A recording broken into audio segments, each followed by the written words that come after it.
Allora, sai già mangiare come al solito. Si parte da questa casetta qui che trovate venendo da Monte Marcello, dopo le Figarole Monte Marcello. Cosa ridi? E scendiamo giù di qua. Siamo località Maralunga e andiamo alla spiaggia, chiamano spiaggia Lerici o spiaggia Maramozza. Ok? Buon appetito. Sotto mettiamo le descrizioni, mettiamo il percorso Relive, mettiamo. Non hai visto che cammina con la focaccia in mano, Ele? Dai, datti, cioè... È finita oramai. il sacchetto. Ora continuiamo di qua, eh? Pensiero di questo bananeto. Che bello! Esotico. Esotico, eh? Grandi, eh? Qua. Bello, eh? Se vedi ci crescono, eh? Bellissimo, Qui c'è questo ponticello.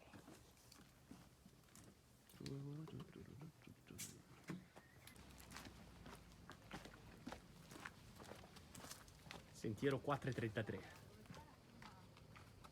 Allora, siamo a questo punto del sentiero.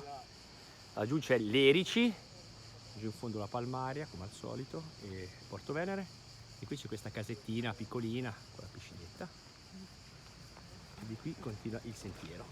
Qui dalla strada si arriva a questa piccola scaletta che è difficile da vedere e che porta giù alla spiaggia. Giusto, Ele? Ati, Ele. Sì. Assisi Island. Sì.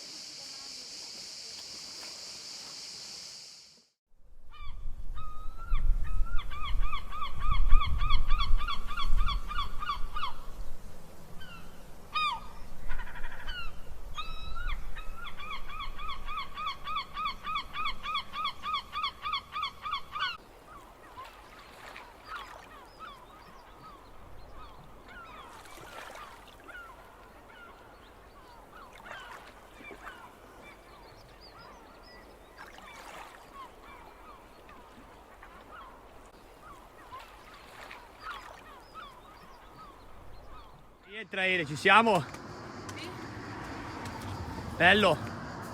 Piaciuto? Sì, carino. Carino, dai. Abbiamo fatto questa scala per rientrare, un pezzo del sentiero per fare un giranello, giusto?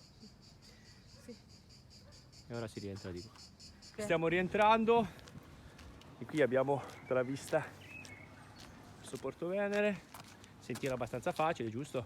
Sì. Anzi, una scemata. Che bella scia. Chiudi il video. Ciao a tutti.